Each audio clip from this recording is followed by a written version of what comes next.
Whoa! Oh, I forgot to press the go live button. So again, right? Hang on.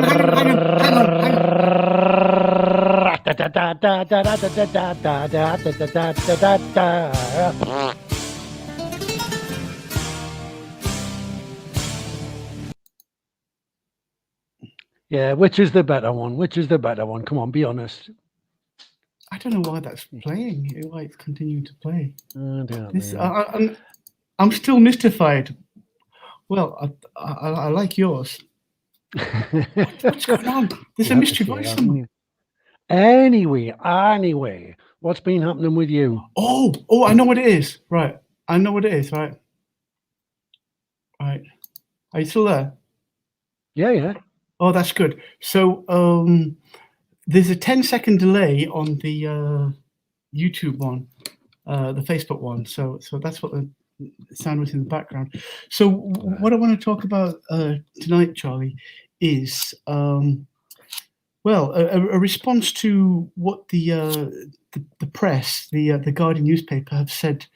They made a very damning critical kind of thing about Guardian 300, accusing us of being accusing them of spreading hate and all that kind of nonsense. So hopefully we'll get Jem to dispel that. And I would like to get where's she gone? Oh yeah, there's someone else who might be coming on. I've lost her. That's two guests we've lost, right? Okay, so we were getting John Hamer, right? I just called him now, and he said that he's ill. He's got the flu. He's really bad. So am I, actually. We're all sort of under the weather a bit. So John's not on. We can't get. I can't get to Carol Smith. She was. She had her luggage rescued by Guardians 300. If we're lucky, she might try and get on, but I think she's having problems with her connections. So it looks like it's just you and me, Charlie, and Jem when she decides to pop on. Yeah, Carol Smith, that was the lady. Was that the one who she'd lost her son? Yes. And she was coming back to him. Yeah. Back tragic in a lot of ways. Yeah, about just less than 4 weeks ago now. Just to give you a little snippet of when a plan comes together. We're in the hotel, and here she is collecting her things.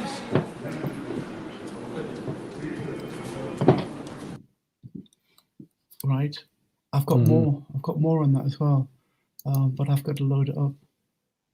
Was this in Ireland as well, Chris? No. Or was she Irish? There's been many in Ireland, but yeah. This was that was it. That one was Heathrow. The one the other week was the one last. This one was the one last week was in Manchester. Let's try and find one. Security has just told us we can't go because everybody's going in at 6:30 when somebody else said we can go out now, we can stay out till 7, and he said no, you're not allowed to go out, you've got to go in. So we just had another row here with this stupid security man. So nobody's here, so we've got the car park to walk, so we're going to walk around this 1,000 times and then go back. Hey, how are you? I come to pick up my luggage. What? I come to pick up my luggage. Luggage? Yeah. My room was 222. What's your name? Trevor Smith. Here's my card. Can you open and let me in, please? Okay, did you confirm anyone? Yeah. Who's the person? Liz There's Smith. a lady called Liz Smith. Can you just let us in, or I'm walking in? I'll just walk. I'm just going to bring Gemma on. Hello? Yes. I'm just going to get my luggage. We're in 222. One second, madam, please. Excuse me. Madam, did you listen to me? No. What? No. I'm not listening to you. Leave me alone. Please, don't go inside. I have you here. What do you want? Tell me. My luggage. Let me in. Your luggage is not here. It is here. Not here, madam. I told you. Get out of my way. Please, yes. Don't go inside here. Wrong one. What you doing? I'll give you.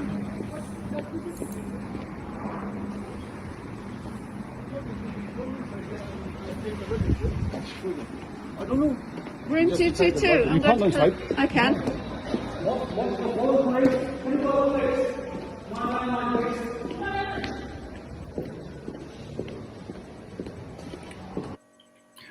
Okay, just bring you up to speed, Jem. Hello. Hi. Hi, Jam. Yeah. Hello, Charlie. How do I take that off the screen? Hang on. I'm still learning this. Yeah, Where's that's Charlie good. Oh, gone? I got rid of Charlie. Hang on. Right.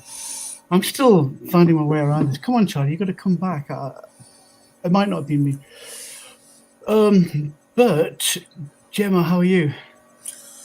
I'm good. It's been a busy week. Yeah. I'm not too. I'm feeling a bit unwell. Hence, I've got a bit of a cold and. You got the COVID, Chris. Yeah, I didn't want to see anything. I didn't. Oh, COVID is going to die. Right, yeah. How's you, Gemma, anyway? I've been full of busy this week, so it's nice to touch base with you guys. Yeah. How's Scrappy? Awesome. Yeah. Mm-hmm. Yeah, Chris was going to ask you to bring up to speed on the incident we're just looking at there, and more, and the Guardian incident. Right. That was I was in contact with Carol Smith, who would like to tell her story. She would like to make as many people know her story as possible. She was incarcerated for, I think it was 10 days in Heathrow Airport, and in the end she just walked out, and she got Mick went back and helped them get. You guys went back and helped her get her luggage and stuff.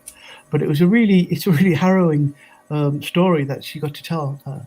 She was in Dubai as her son died, and she couldn't get any assistance from the authorities, and it was just like 10 days of hell trying to get back. And well, it's just a really horrible story. But she wants to tell, what happened. So hopefully she'll pop on. John Hamer he hopefully is watching now, but he's not well, so we'll talk a little bit about the sinking of the Titanic, which is an excellent talk. Let's do that. Let's do that straight away. Let's go to that then.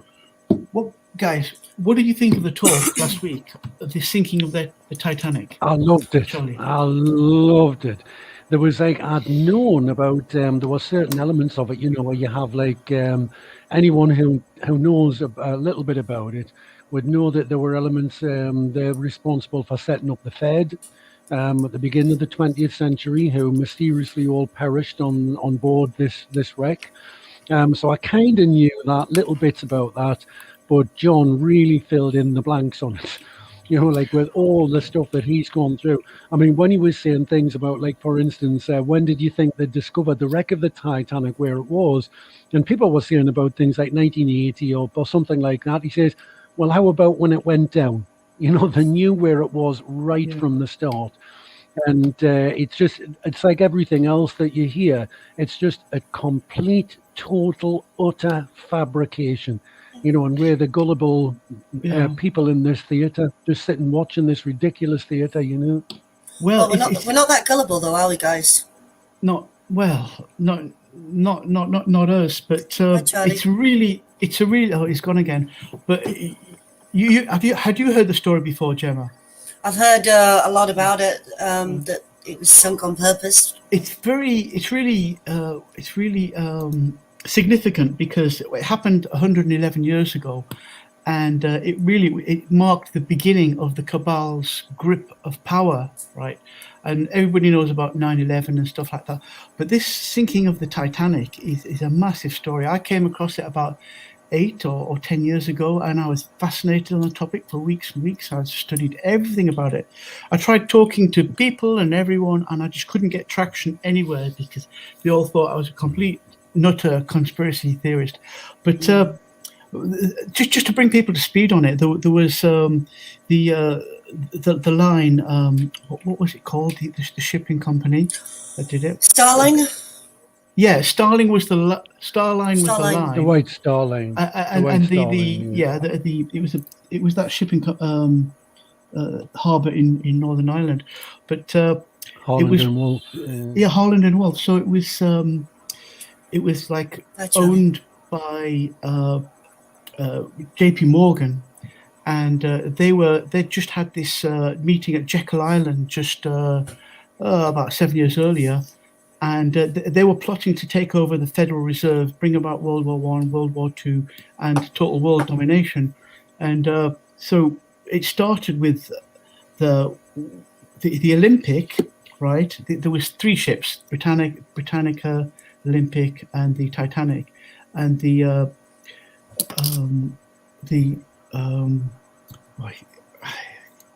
welcome back, right? So I don't know if this is my wonderful connection or whether it's Chris's magic fingers between. No, the it's two, not me. well, It's not me. It's you this time. So all right, okay, yeah, sounds good. So the Olympic was involved in a collision with a British Navy ship, and the British Royal Admiralty they called up a hearing, and they deemed that it was the fault of Harland and Wolff, the line, and so to get his own back, he did this scam. He did this insurance scam. So they switched the Olympic to the Titanic, and they did a scam to get their money back, and also they took the opportunity to get all the Fed Reserve on it and sink them all. Gemma, were you saying something? No. Oh, I thought you were. I'm listening. No. I'm just listening. I'm listening. I twiddle when I. It's such a remarkable story because in Northern Ireland at that time, they were still coming out of this. They were still in the memories of this famine. They'd gone through a massive famine, and millions of Irish had died It's a potato famine. Yeah, because the British had destroyed their crops. They destroyed their supply lines. They destroyed their ability to grow their food. Does it sound familiar? Right? Oh yes. Yep. And so then they had this population of people desperate to work, and if they didn't work, they starved. And so they spent 2 weeks doing this switchover. None of them gave on because they knew they would starve or whatever. And this is one of the biggest critic that comes back again is I've explained this and people say, oh yeah, do you think something like 200 Irishmen are not going to tell about this? Well, they didn't. They couldn't. They knew their livelihoods depended on it. You only have to go back to a thing like the Enigma, like I was just going to say the name there. What was it Benedict called? Cumberbatch. Yeah. No, and there was none of them gave away the secret, and there was at least a couple of hundred of them working there. So, that's in the modern age. Yeah, it was. Anyway, we'll get John on again. John Hamer. It's a fascinating story. We must get him to finish off. I'd really like him to come back up again, but it was a bit difficult at the meeting we had the other night because I think tell us what happened, Charlie. Yeah. No, well, it was just there seemed to be a lot of people who wanted to talk, and it just cut short. It was, the idea was, I think, that we wanted a kind of a recreational spot, if you like, where you could just all get together and enjoy this enthralling story. But there was a small, noisy element who weren't interested, and it kind of disrupted it a little bit. So it kind of put a damper on the evening. But I think if we have any talkers again, we'll have to have them maybe on a different evening, when there's only the hardcore. Well, that's what I had to do with the lawyer. I had to get him in on a different day. Yeah. The people's lawyer. Yeah. So, I was one of the ones talking about, I was trying to be as far away from you as possible because I had a lot of questions to answer about common law. A lot of people were wanting my help on that. So, I wasn't trying to be rude. No, that's fine.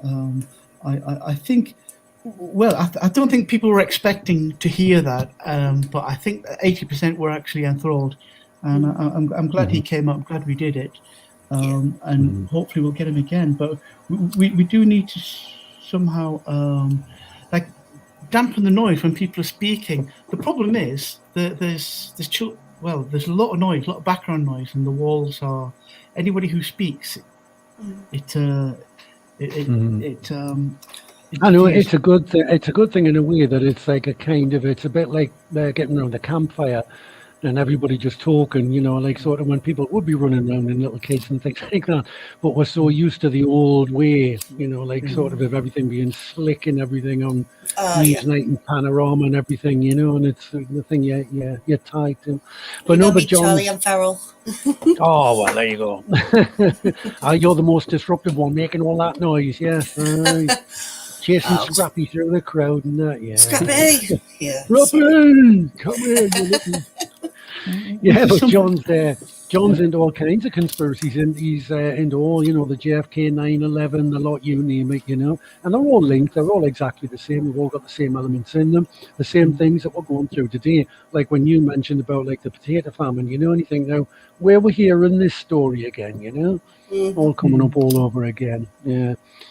So anyway, I know you were talking about the article that mentioned the Guardians in the Guardian. Yeah, just before I come on to that, John got cut off a little bit sooner than he possibly would have liked, and he didn't get the chance to promote his book, which is quite important. And we want to know that it's an excellent story, and it's a great way to bring people into what's going on without having to push the COVID story or the 5G story. It's outside. It's a fascinating story. Stands on its own, and if people understand about the sinking of the Titanic, then it'll lead them in. So it's worth it's worth knowing all about that. So yes, Gemma, did you get a chance to see that Guardian's article this week? Of course, I listened to the whole interview, recorded interview before it had a chance to come out. Yeah, you heard the whole interview, yeah. And the article. Well, yeah, I saw the interview with Mick, and they definitely stitched us up. Would you like to hear? What? Oh yeah, we'll play it. Yeah. Well, there's nothing to play, but I think I've got it here somewhere. Right, don't cut anybody off, Chris. Remember, No. don't push that big red button. No. I won't. Okay, right. Okay, so it was the Guardian. It was from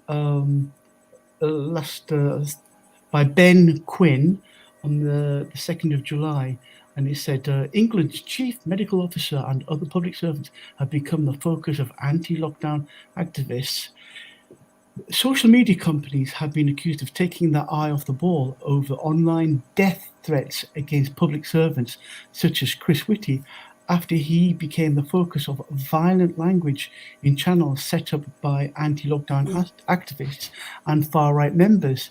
Calls came from England's chief medical officer to be given police protection this week after footage surfaced of him being harassed and vilified and called traitors. MPs have joined prosecutors and companies to prevent hostile language against them.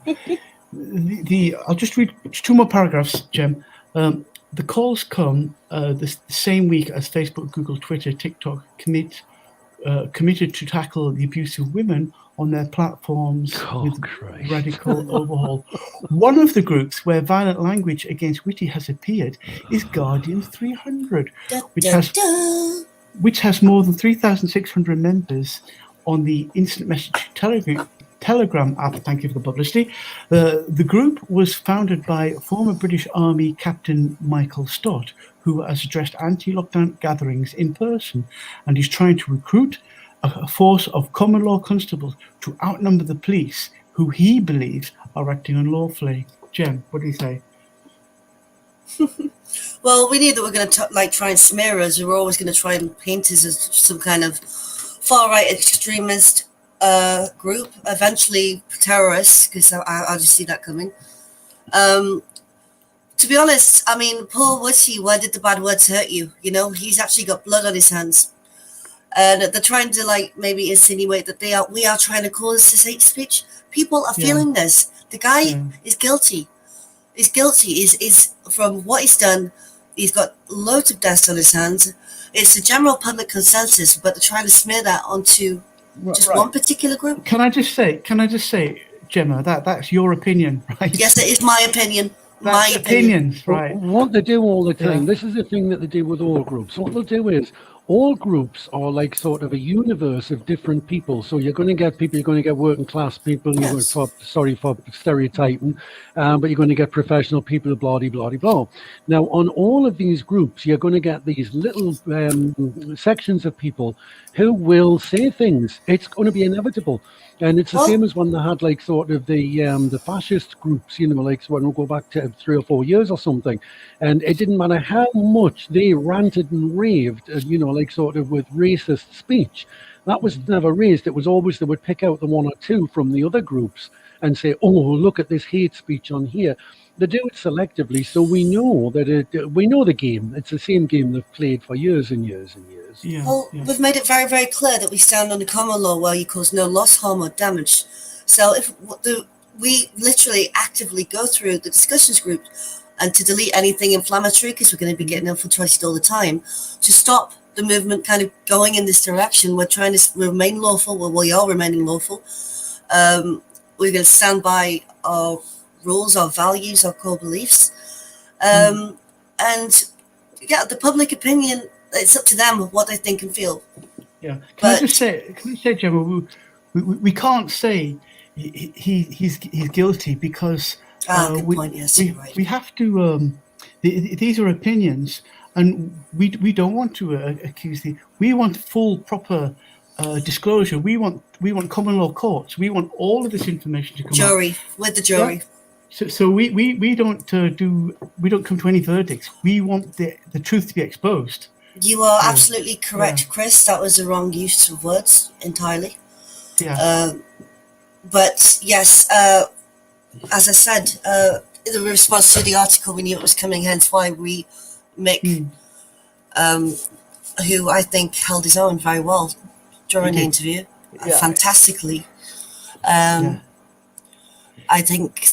Yes, well, basically, what? Sorry, I was going to try and say something. He gave an absolute we knew masterclass in how to deal with the press. If you listen he knew what they were trying to do. They were trying to lead him into certain saying certain things. And they didn't get the quote from. All they could do was say Guardian 300 with extremists, blah blah blah, violent language. Well, Gemma, I understand you're one of the administrators, and I understand you're actually doing your best to try and filter out and stuff. I delete, ban, and block people from the page on a daily basis. Like, if I see it, it's gone because we don't need that. We don't need that kind of stuff because this is exactly what it's kind of playing into the hands of. Do you know what I mean?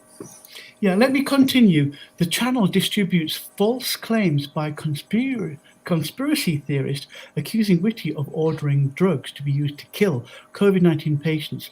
Others call for Whitty, Boris Johnson, and the UK Chief Scientific Advisor, Sir Patrick Vallance, to be sent to the gallows. Right? What do you say about that? Put me on the spot there. Opinions. Well, yeah.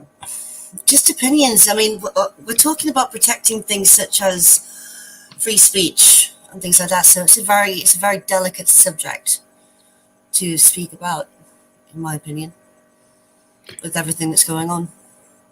Yeah, these are just opinions. They're mixing up death threats with opinions completely. They've cited no evidence of anything that's been said that I can see. Let me continue. Well, we did. Well, the thing to remember in all this, is like there is not one shred of scientific evidence to back up their view. Not one shred.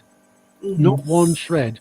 No, in fact, even if you go to like sort of their own websites, the New World Order websites, World Health Organization, anyone else you want to go to, the CDC, they will actually put the figures on. And although they hide them all over the place and try to make them so you've got to interpret them, there is no medical emergency. There's never been a medical emergency. And every fact, every scientific information reinforces that. So everything that they're talking about is basically a fabrication, a fantasy, a theatre. Thank you, Charlie. Exactly. Yeah, you see what they don't like. They don't like this word treason being said, because they know it comes with a death sentence, right? Yes. Of course, they don't want us talking about, and I don't want to see that. I don't want to. that's just, I don't know, whatever comes out comes out. But it's treason is treason.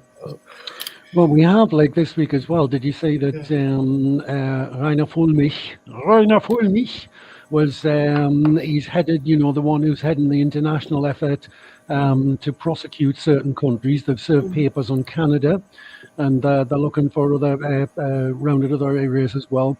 And that seems to be gathering strength. Now, what he was saying was, and I might be wandering off at a tangent here, but it's all coming back to the legal aspect and the treasonous aspect. Basically, what he was saying was that the plan, according to what some of his sources, was that this whole hoax, this whole global hoax, wasn't due to take place until 2050. But apparently, some of the people at the top got a little bit greedy and wanted it to happen within their lifetime. So with a bit of luck, they're pushing their luck a little bit, and it's pushing it fast on. But basically, what he's trying to do is trying to construct a Nuremberg 2, where they would be accused of treason.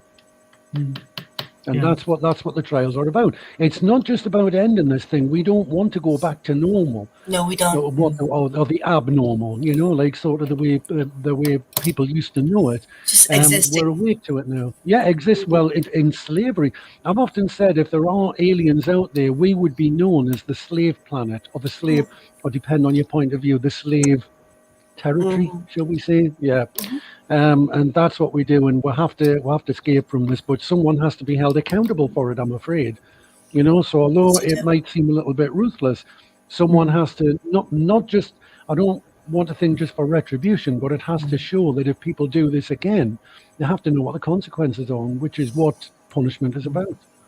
Yeah, these psychopaths do know what they do consider us their slaves. They do consider us our property, and they do know that if they change our DNA so that we are chimera, we are part of experimentation, then they think they're off the karmic hook of slaughtering us. Yes.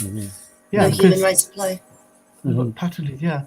But the thing is, but the thing is, though, that what they do, I've said this before, the difference between them and us is that we have an appreciation of the abstract. So, I mean, like, we would like a painting, or we would like a poem, or a song, or whatever it was, and we don't know why. It just appeals to us. We like it in that way. They don't. So whereas our world is like sort of lots of different colors, theirs is just linear, and it's all rules and regulations. But because of that, they don't understand that being human, feeling that empathy is something that they don't understand. And they think that simply by changing the rules, by coming along and saying, well, we have a bit of paper here that says we've got to change you into a robot and then you will be out. And they think we're just going to say, oh, well, that's the rule. Yeah, go on, then we'll go along with that. It doesn't work like that, and that's what they're going to find out.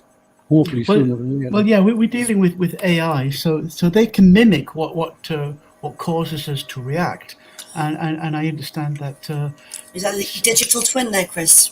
Yeah, a lot of these reporters for The Guardian and the rest of the fake stream media, they've got access to software whereby, like on Google or on Facebook, for example, they can search for where there's a high number of angries or dislikes, whatever, and they can research and find out, right, where can we cause division? Where can we create division here? Where can we create division there?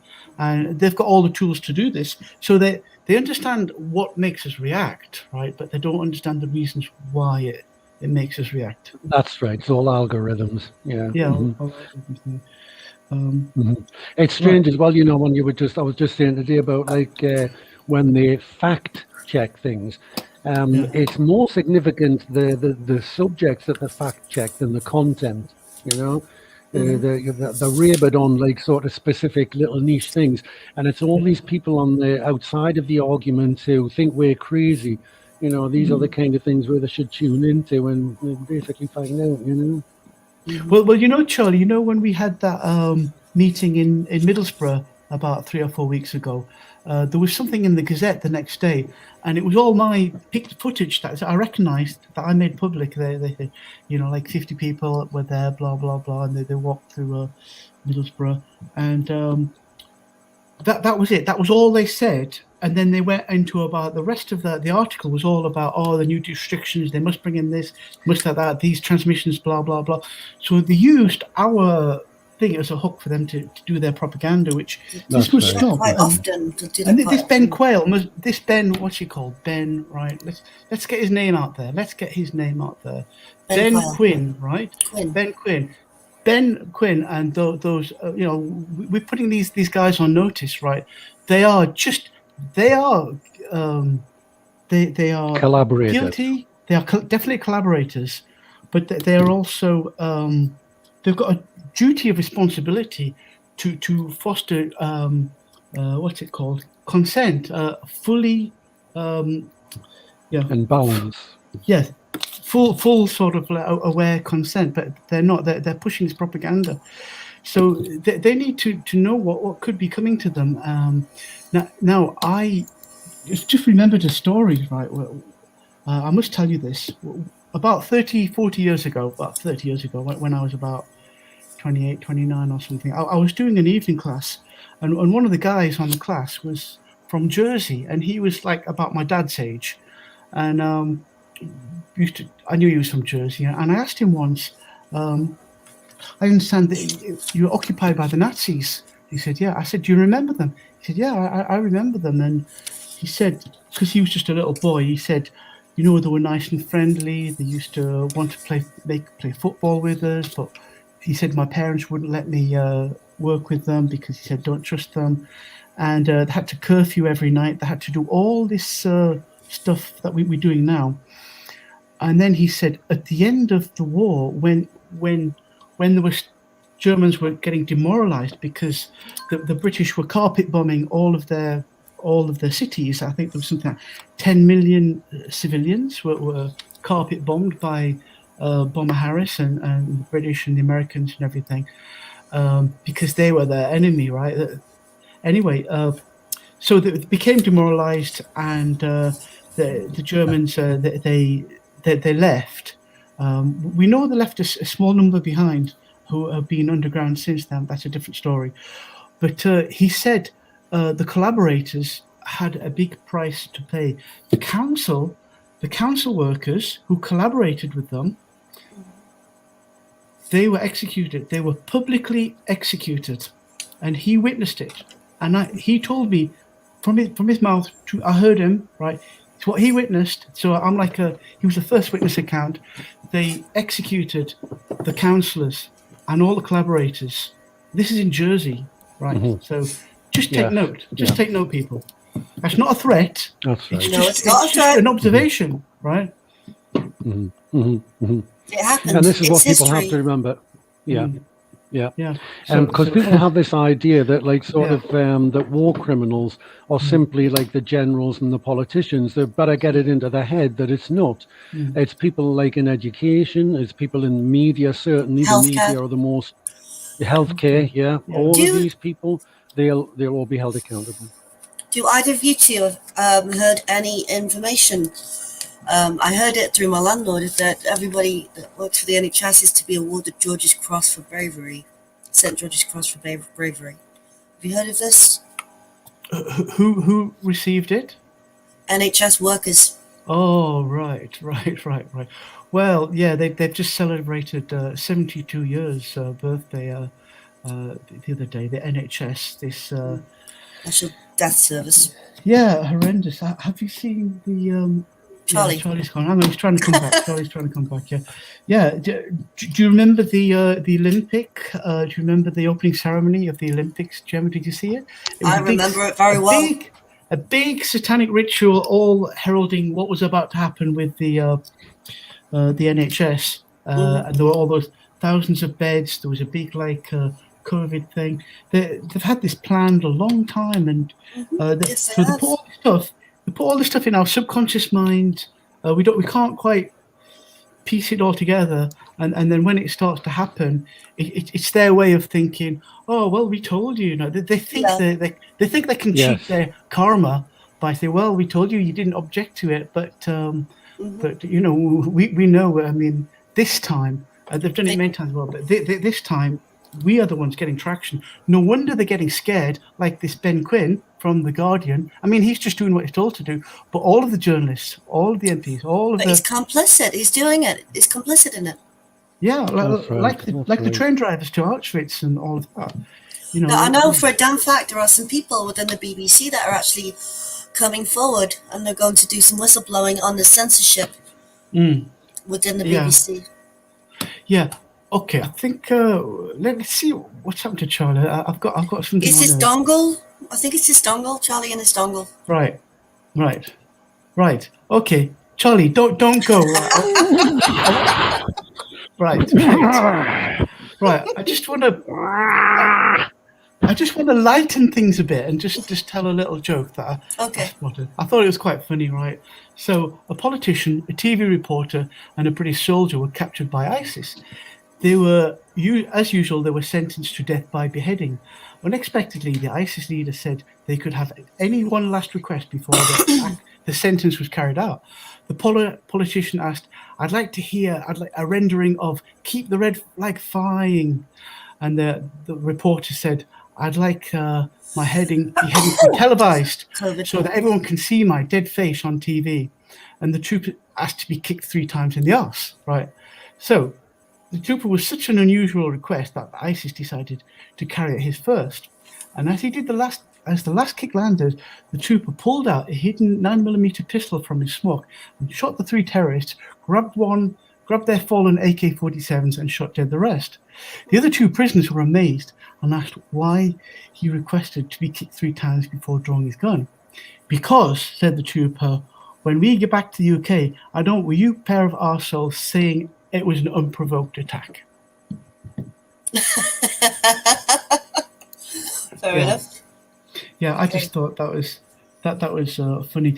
I just want to say, we've actually got a reporter, they're not all reporters are bad, right?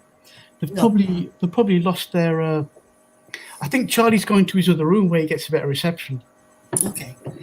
No, we've got someone who's reported for the all the major publications, including the Daily Mail. And she can't get work anymore, but she does attend our meetings, and she said she would like to be on a panel. She said she would like to talk, but we've always been too busy. I don't even know. She's called Samantha. Okay. Oh, yes. Oh, hang on, he's back. Yeah. Hello. Oh, can you hear us now? Yeah. So, if anybody's considering getting a dongle, reconsider. Yeah? I'm going to start publicising the name of this company, I think, shortly. Yeah. Okay. So we were just talking about. You didn't hear my joke there, but I missed the punchline.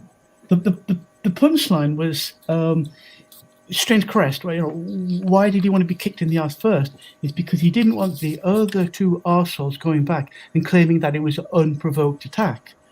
Right. So the politicians got their agenda. The media got their agenda, and I'm sure you'll catch it in the replay, Charlie. But it wasn't that funny. But I'll laugh then, Chris, when I watch it on the replay. If we get it on the replay anyway, we've had some little glitches before, haven't we? So none of them was as bad as my tech glitch in Dundee. There you go. Jem, did you see our intro? I didn't see your intro. Oh, with the video? Well, it's just a oh gosh. Here we go again. Be prepared to be chucked out any second. Oh. I need to grow my hair. Wow. Oh, look at you 2 in your hats. Yariba. Yeah. I love it. Yes, Jenny. Thanks to Jenny for our graphic there. Thank you, Jennifer. Jennifer did that, yeah. So, yeah. Jennifer. I love that. So, yeah. Anyway, did I miss anything exciting? Anything else? In regards to, we're talking about the meetings and people going onto the panel. I just want to talk a little bit about somebody who's coming this Thursday. Somebody I'm going to be working with closely, but this is the infrastructure that we're going to need, and if anybody is watching, I think I'd really highly advise that you come and listen to this. It's quite an important one. So, Is it about businesses and that, Gemma? Is it? do you know which Like one? Yeah. business owners? Yeah. Yeah. Yeah. So. Not that I knew. I just thought I'd ask you out of, like sort of just pluck it out the air. Oh, I think I can sense it's about business and things like that. And trades and, general skills. Yes, definitely. Yeah. Can I just say I've been on my own, right? Oh. I've been loitering outside schools, right? Giving leaflets to parents. Hey, hang on. What? Where's this going? No, bad choice of words. Bad choice of words. But my wife was saying, you shouldn't do that. They'll catch you on something else. But I was handing out these leaflets to parents, and some of them were saying they were really pleased. They were really glad someone's actually doing this, and I got moved on 2 or 3 times. But sorry, Chris, you really caught me off guard there. You really caught me off guard there. Yeah. I know. But on a serious note, Chris, that is brilliant. It's amazing. You were saying you've been going in like sort of mornings and afternoons as well, haven't you? Well, not today. I'm a bit ill, but I was doing it yesterday. No. But I mean, that's brilliant. That's great. You're actually going out into the community and getting stuff done. That's right. We've only got about 2 weeks before they close down, so we need to get to as many schools as we can. Try and get together with others. I really don't want to be doing it on my own. You need to get in touch with Al Graham and a certain lady called Demick who say are on this like hot butter. So, and you know about Oz and Sharon as well, don't you? Yes, of course. Wow. Well, I'm in Teesside. Anyone in Teesside get in touch? Well, I think they're covering a big area. So I think that that would supplement it, Chris. If you were covering like sort of the deep south, and so it covers as much of the area as possible. It's getting the word out there. I think the thing is that once a few of them know, hopefully it will spread. Because people who've got their kids in one school will know people who've got kids in another school nearby. So it's all like the ripple effect, You don't know who listens to what. So, it's all out there, like, Yeah, we all need to do our local schools, schools. If everybody does that, then at least they're getting another understanding. And who knows, we could save lives. I mean, those kids, the parents and that, well, what can you do? But the kids, they're quite innocent. Oh, I heard this interesting story, Jem, on was it on Sunday at the stand in the park? Someone was saying that their 5-year-old son or daughter came to them and says, we were saying, if you don't get the jab, you'll die. Yeah. That the 5-year-old was saying, if you catch COVID, you'll die. This is what 5-year-olds are saying. I wouldn't if I had a child, I wouldn't let it anyone near one of those government-run schools. Yeah. I mean, there was a few. Well, there's some good news stories as well. I mean, like when we went down to Peterlee. For anyone who doesn't know, they had the death bus, the kill bus down at Peterlee. So we went down and we're just having a little chat with people. We did manage to talk about, we know of about 8 people out of going into it, So we know of about 8 people. And there was people in the car park making their minds up, weren't there, Charlie? Yeah. There was someone who'd written to Jamie, who she was saying on one of the groups as well, who'd Jamie given us some literature to read and that. She'd had to think about it, and then she got back in touch with her and says, no, I've decided not to go ahead. So, it's not just a case of standing and shouting across like the country. It's like, you were saying, Chris, when you go into schools and that, everything has this little ripple effect, this little knock-on thing. And some people have zero access to what we know. They're completely cut off from the truth. That's right. They're absolutely encapsulated in this little bubble. That's right. I mean, the amount of times, when we have a meeting at sometimes on a Sunday, like at a certain place as well, and the people will come along to that, who we've been used to for the past thick end of 2 years. We've all gotten to know each other and become part of this grand community. We are lucky. And I mean, it's fair to say that our lives. I mean, I don't have anyone else in my life apart from you lot, my tribe and that, you know. Whereas these people, there are still people who are awake, but they're in a sleeping community, you know, so they have to they're alone realize. and they're nervous Yeah. and they're frightened and they don't know, Yeah. they know what's going on, but they've got no one to talk to. That's right. And it's just like this echo chamber that just bounces back. The same thing they're hearing on the BBC and Channel 4 and all the rest of it, you know. So, yeah, every little helps, you know. And, that's Tesco's or something, isn't it? Every little helps. No, that's not Afterwards, no, that's do. Something like that, wasn't it, you know? Ooh, stop it, Charlie. That's the old world. That's the brainwashing coming in, isn't it? You know, like sort of when you got these robotic, like sort of little things coming in to like. Now is a great time to be proactive. We have to be proactive, right? Yeah. We have to talk to everyone. Even at I went to the chip shop yesterday, and I've still got a bad stomach today. Actually, that's why I'm fasting. Now be careful what you say, Chris. No, don't mention the chip shop, right? No, I'm not blaming them. Whose fault was it then? No, the chip shop. Oh, right, okay. Well, it's in my look in Heartburn chip shop, right? It's not there. It's me, right?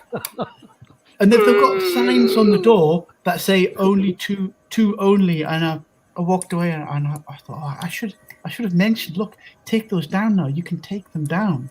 Yes, but there's also, can you remember, also at a takeaway, somebody who we know as well actually went in, and while he was waiting for his takeaway order, he showed them a little clip where they had the little, you know, the little things in the masks, and he showed them that video. And all the members of the staff took the masks off, chucked them on the ground and stamped on them, you know. And it just makes you, you know, it makes you realize that people are actually amenable, you know, like sort of the open to know. Yeah.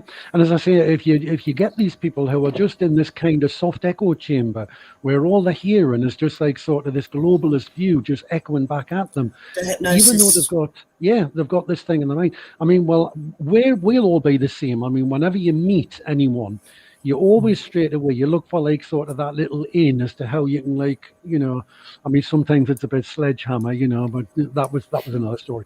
But like sort of one thing where but there was like I handed a car back 6 months ago or something, and the lad who came to inspect it, you know, like straight away, was a typical example. And in the first 30 seconds or something, I can't remember what I said, you know, something about the situation, and it was, you know, and it was like this curious look on his face. I've thought that, you know, and just by talking, he was only due to be there about like 15, 20 minutes. He was there for 2.5 hours. So I think he missed 2 or 3 of his appointments, but it showed that he was interested, and we talked through everything. And he'd never spoken to anyone else about it, you know, because he's surrounded in this echo chamber. So now it's a bit like, now fly, little birdie, you know, and tell all the rest of the people that's what you've got to do. Well, what I try and do is, like, if someone's saying, oh, like, I've got no one around me, I immediately try and get them in touch with people I may or may not know in their area. Yeah. Because even that one person is enough to just help. Exactly. To have that camaraderie with someone. We're social creatures. Yeah. If there's one of us, I mean, let's be honest, if one of us knows, like, somebody new who's brought in, straight away they're like kind of part of the family, the wider family, and they just become part of that unit because we know we're all in the same group together, we're all on the same wavelength, you know, and it opens up this huge vista. And like you say, we are naturally sociable, particularly our group. We want to reach out and bond and interact in that, you know, and this is what it's all about, to try and counter this bloody negative fear porn coming from the other end, you know. Just got to, as Dav says, remember, we're not in control. We've just got to live our life and let the universe sort it out, like, you know. And boy, are we at the moment. we must get Dav on again. Gemma, have you met Dav Devinder, my Sikh friend? I haven't. No, okay. Anyway, right. He's like a spiritual guru. He's very much in the same kind of vein as Jennifer, kind of, in a way. But I was wanted to say we had probably the best gathering at Stewart's Park on Sunday I've ever known. There was 50 people there, and it's, you know, it's from 10 till 12, but we were still I'll use that word again. We were still loitering around until about 2-3 o'clock in the afternoon. Everybody just didn't want to go. It was just having a party. We're getting ice creams and we talk to people, meeting new people, and it was just a great atmosphere. And we had my friend Spanner doing his recalibrator, right? Mm-hmm. What are you laughing at, Charlie? Spanner. I never thought you would know somebody called Spanner, right? You know. Yeah. No, he's I'm just laughing at you laughing. You're like a naughty kid in the class. Yeah, like Cruncher or something like that. My friend Cruncher, you know. I met Spanner. No, I met Spanner at the court's hearing.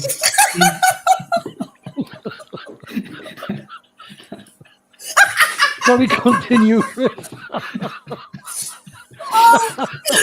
It's coming out of your mouth as well. No. When Mark Steele, you know, when Gateshead Council were trying to take Mark Steele to court, I went up there to watch them at the Crown Court and then at Moot Hall. And I met Spanner there. And he came to me and he says, "Oh, Chris, you're from Stockton, are you?" I said, "Yeah, let's meet up." And we've been friends ever since. Now Spanner's... Change the word.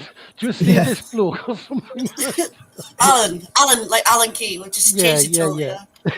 He was the guy who got me into permaculture, right? Oh, cool. Have you heard of that, Gemma? I have.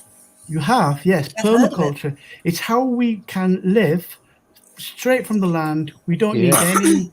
We don't need any government. We just live with the land and a whole system. And the recalibrator it just all sinks in. I'm not going to explain it. It's something you have to just do, right? So he brought his recalibrator along, and there were about, I don't know, I think about 12 people maybe did it. Most of them. What is a recalibrator? I'm sorry. The recalibrator. Well, it's a kind of it's 3 spirals. Okay, so we put this rope out in 3 spirals, and you walk in and out of the first vortex, in and out of the second, and in and out of the third. And the first one represents Earth, the second one represents people, and the third one represents fair share, what we can do for others, what others can do for us. And you have to just do it. And the more you put into it, it's like it's all I can say is it's quite magic. You have to do it, and I could spend hours here talking about politics, how we could live, and everything. And I'd rather not. I'd rather just do it. Right, do it. Yes. And people might not even understand what they're doing, but it'll stick in their mind. And when the time comes up, it's how we can live. I love what people are doing left, right, and centre. They just seem to be falling into these natural roles and doing these things, and like everybody's doing their own thing, and it's all helping our movement go forward, even down to permaculture. Yeah, I was just saying, you know, like sort of everything that I'd done in my life before was like kind of, I felt I had to like plan it, you know, like, okay, well, I've got to do that, so I've got to plan how to do that, and then I'm supposed to do that, so I've got to plan how to do this.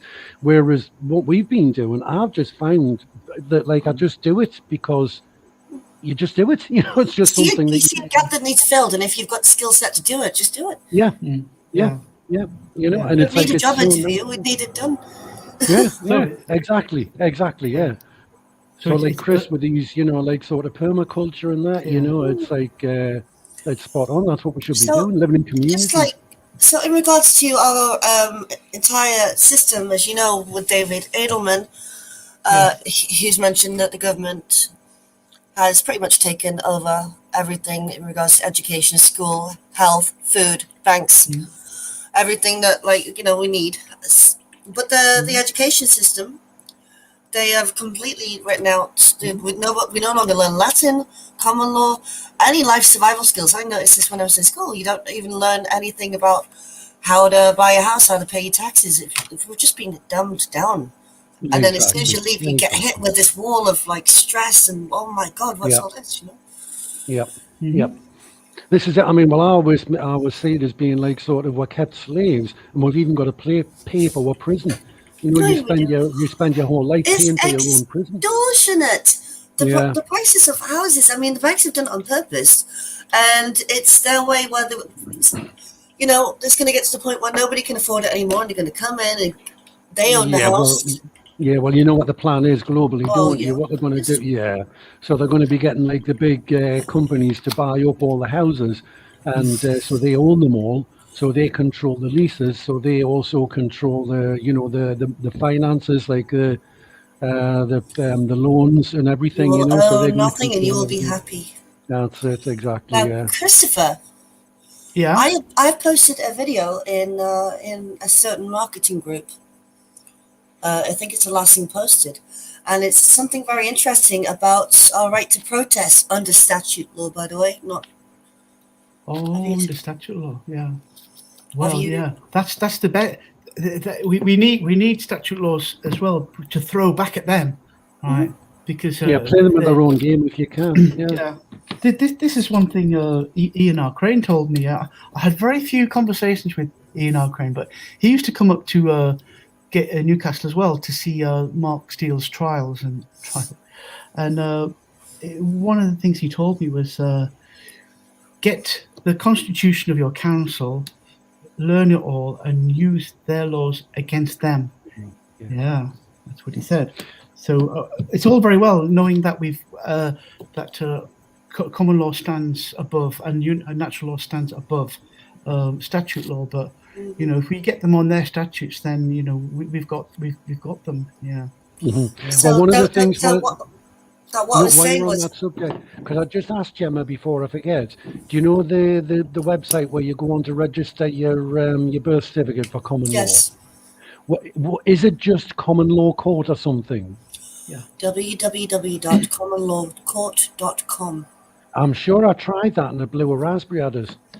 A lot of people have been having trouble getting in, but that is the website, and they are very, very busy at the moment.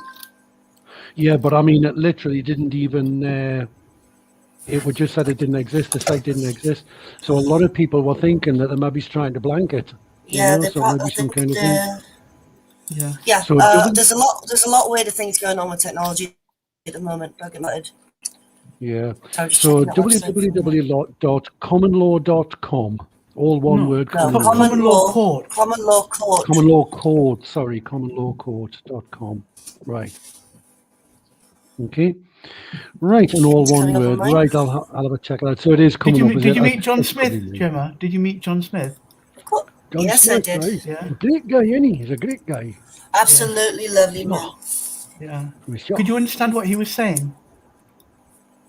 Yes, he's got quite a broad Dundee accent. But no, he's a lovely bloke. Yeah, he's a lovely bloke. He's a lovely, lovely man. He's an absolute expert. So a lot of people are asking me, Gemma, about how can we do these common law court? No, not these Guardians 300 training courses. I've got people in Teesside. Have you not received the email? Okay, so I have actually sent out the link in a mass group text recently for them to sign up through the Guardians page, which will be contact one on the website, if you want to pull that up. But we can also do it through the Common Law Court website, oddly enough. But you need to register your birth certificate, reclaim your straw man, and then sign up as a CLC constable. And can you just explain to people there, Gemma, what they have to do to register the birth certificate and what the pros and cons are? Well, you don't really have to do a lot. You need to put in the details of your parents, your details. Now, I personally have never had the details of my birth certificate, but through the information I've gave them, they found it for me. So, which was a bit of a shock because I'm registered under my original birth name, which is very, I'm not even going to tell you what it is. Right. And you need to know both your mother and father's date of birth as well, I think, don't you? Ideally for them, it's a lot easier. It makes their job easy, but I didn't know mine. No, I mean the thing is, I was thinking like if I went on, I know it sounds awful. This like sort of my mum and dad's birthday. I don't know, but it would be I could get it to within like sort of a close. Shame on you. I know. It's like the hospital you were born in, the date of your birth, the name of your parents was all I could really provide. Right. And so what happens by doing that? What exactly is that saying? What is that doing in the grand scheme of things? You are then covered under the umbrella of the common law court. So there's a lot more to it, and I'd like to cover that in more depth. So essentially, I mean, what happens is the kind of when you're born, you've got like your birth certificate is like registering you as a company, all the capital letters things. So it means that whatever you do throughout the course of your life, whether you're like sort of applying for a passport, driving license, marriage license, whatever it is, it's like your straw man, as it's referred to. So it's like this straw man following you around. So basically, by registering with a common law court, you're basically claiming your rights as a man or a woman, so that you've got like those unalienable rights. A living man. A living man or a woman. living man or woman. Yeah, Not that's right. A dead entity. That's right. Because that what they're claiming is your estate's based on the presumption that you've been dead, lost at sea. Yeah. Right? So it's hard to get. It's really, even now, it's hard to get my head around this. But it's. If you think about it, it's not, because if you look at the animals born, and don't get me wrong. I mean, we've got the ones born into livestock, but they're just allowed to get up and go and just exist. I mean, where did we lose that ability to do that? Why did we have to do this? Well, this harks back to what I was saying earlier, about like psychopaths, about how they've got they don't have any appreciation of the abstract. So everything in their world is just rules and regulations and all the rest of it. So they just think in those terms, and this is why, like, sort of when we talk about maritime law, or, like admiralty law, whatever you want to call it, statute law, they think that just by changing the rules, by writing something down on a bit of paper and presenting it, things have now changed. But they forget that, like, sort of, if people realize, then they'll use that rather than just saying, all right, that's the rule, well, I'll just follow that rule now, Well, it's impossible to live by the law anyway, and even if there is a statute law passed, there's a process where it's complicated. I know, well, everything comes back to the common law principles anyway, but they twist them so much and pervert them so that it ends up where, we're just slaves to them anyway. Or the natural law. It's impossible to stay up to date with the amount of laws that change anyway. Sometimes hundreds a day. Yeah. It's minefield. Talking about acts and regulations. There's something like 4 million statutes. Yeah. Did you say? Did you say as well? I don't know whether it's just someone rehashing an old story or whether it's something new, but I don't know whether they're talking about reinforcing like the Romany laws again. Yes, I've seen that. Yeah. So they're not allowing any escape for anyone. So they want everyone locked down in the house. We're not asking permission, are we, Charlie? That's right, exactly. That's right. Yeah. Well, yeah, the way David Edelman put it, there's the law of the land, and the highest law of the land is the land, and the land and the state and everything. What the Admiralty law, a lot have done, who have got the force of the military behind them, is they've flooded the land with all their nonsense, their laws for the sea. Now, back in the 1300s, there was some pope declared all souls belonged to the Vatican, and then let's talk about that. What's been happening in North America with all those Catholic churches. But before we come to that, there was this thing called the Sesca V in 1666, whereby a trust was 1666, eh? Yeah, 1666. Yeah, a trust was formed, and everyone who was registered was property of this Sesca V, and then there's like a fund to pay for people to what they want to do, and we make our own money. But the whole time we've all been bought, we're all owned, and we're all commoditized at a much higher level than money. Even. The trade was a shame. Yes. So David Edelman is saying that we don't have to. Not only do we not have to pay council tax and taxes, we don't have to pay. He said we don't have to pay these water utility bills because they've all been paid for. ask this lady here, because this is something, we're saying about mortgages and things, you know. So just an incentive for, I know I keep working like which way I'm up. Yeah. But we're saying about like incentives for registering with your common law birth certificate. One of them would be where I think you were saying, Gemma, that it's been, we switch it around. We're doing a little dance now. It's like the Spice Girls, isn't it? Whoa. I feel like the Brady Bunch. Celebrity just to confuse you. Yeah. Kondo, what was saying there? I've lost my thread now. I don't know. We were talking about the Brady Bunch. No. We were talking about the reclaiming of your straw man. Knowing what your straw man is, and how to the fact that the mortgages, fees, any kind of like debt is actually illegal. You've already paid it. Yep. So how does that work with regard to mortgage then, Gemma? Is that something, are we talking refunds or just not paying it and owning your house?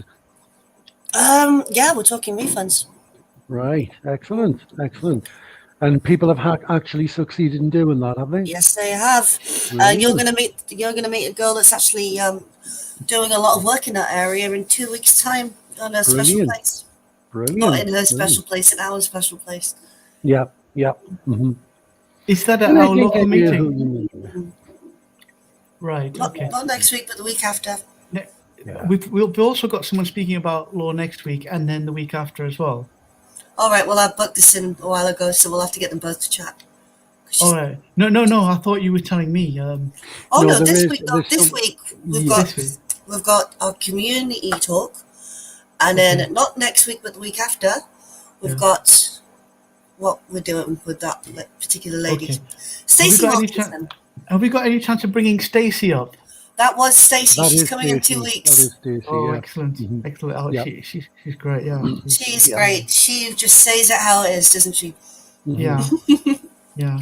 Apparently it's as easy as she said that she just regarding her council tax, she just contacted them. Last year's council tax that we paid by direct debit, you just call the debit company and you say it was paid in error, and they refund it. And you do it one at a time, and then you do the previous month and the previous month, and you claim all back, but you do it one at a time. And so really you can live on all that reclaimed council tax. You could live on that, sort of like a month. There's a special way to get the bank to, if it responds to a certain letter, then it's pretty much criminalizing itself. And now they will try and ring you up and get you into a phone conversation, but all you have to say to them is, no, I only want to communicate through writing, and put the phone down, so they've got no option but to communicate with you that way. Excellent. Yeah, it's all fantastic stuff. We can really free ourselves from this imprisonment. Stop feeding the beast that just seeks to destroy us. Exactly. Yeah. Okay. Oh yes, I was going to say there was something else I was going to say, but I think I've already said it. Yeah. Right. Okay. I think we've covered all we need to talk about this evening. Anything else? I don't think so. Can you think of anything, Charlie? No, bringing peace for the world, joy for mankind. We'll get round to that, though. Have we had a poem this week, Chris? No, I had a joke, but yes, we did. We like to. I promise I'll laugh on the replay. I will. The thing was, Gemma, last was it Friday? I briefly saw you in Peterlee, right? Mm-hmm. Right. Remember, I'd no sooner got there, and I had a call. I had to come back because I've got this shed that I've been trying to do for months now, and this friend of mine, he took pity on me and he said, "Oh, I'll come and help you on Friday afternoon." And he told me, "Oh, I'm just around your house now," and I couldn't miss the opportunity. I had to disappear, but while I was there, I just couldn't help myself. I was shouting at everyone. I was shouting at the staff. He got very cross. It's hard not to, because the people in the queue that were mocking us have no idea what they've done. Yeah. Or what they're walking into. Mm-hmm. Yeah. And so, did you know as well, Gemma, someone bumped Madge? On purpose? Oh, Yeah, I don't know. It was well, I worked out it must have been after Peter Lee.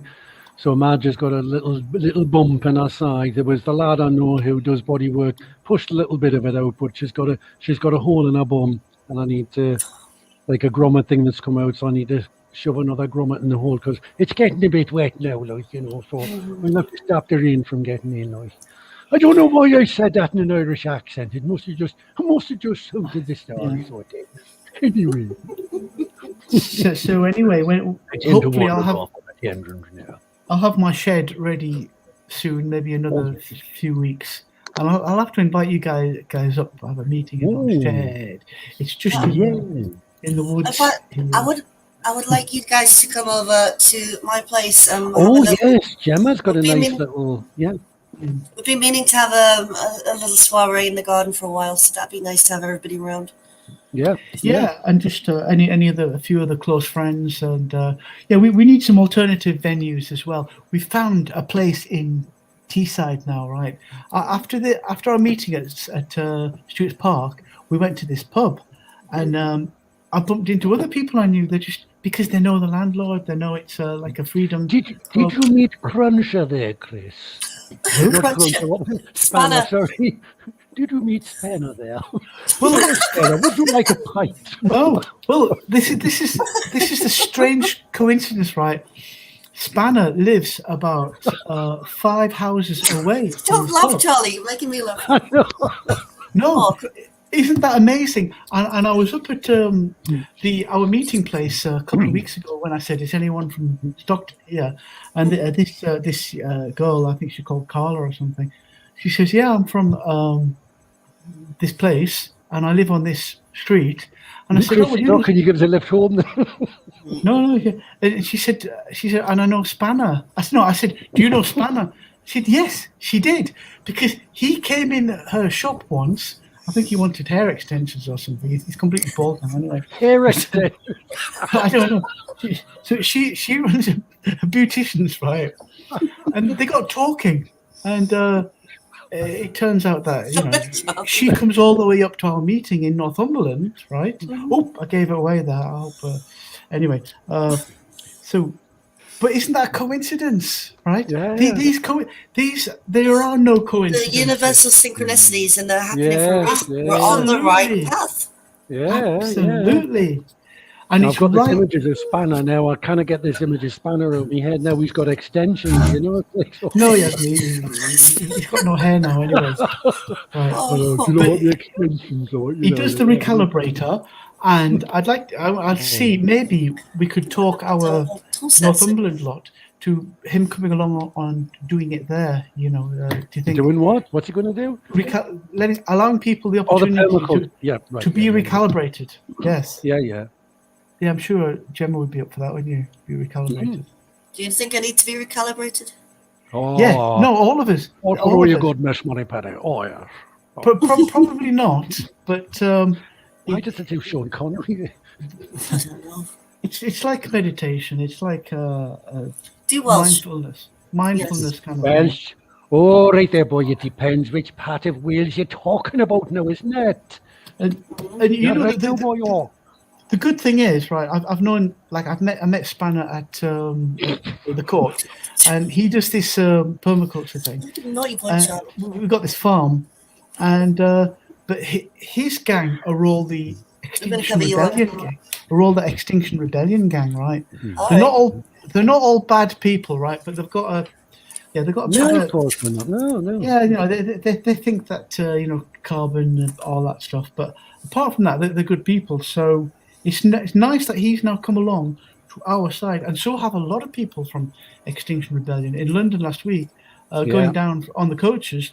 I know at least 3-4 people who used to be with that lot, and they've now come over to our side. I used to really like what they were doing, but it's something that stopped me becoming part of it, and now we know why. Mm-hmm. So they've got their hearts in the right place entirely. Yeah. Yeah. That's just a crazy world we live in, isn't it? You know. Oh, we just thought we all need to stick together, not divide and conquer. Mm-hmm. Definitely. Yeah. Definitely. Yeah. We're finding our tribe, and what a beautiful tribe it is. Yes, it is. I mean, I've said this before, but this has been the most liberating time in my life, I think, in all my long life. And it is. I wouldn't be without any one of you. Yeah, exactly. Okay. Yeah. Charlie. I love you all. I love you guys. I love you all. Quick Devo song, Charlie. Oh, right. Okay. Which one will I do? No, let's have a think now. Got a good feeling. Got a good feeling. Or which I have to think of another one. With the good. Before I get left out again, I'm going to start doing my own song. Did you? Oh, Gemma, I sent you Jocko Homo. Did you see it? I sent you it on Messenger. You sent me what? Jocko Homo. You'll have to check it out. Jocko Homo.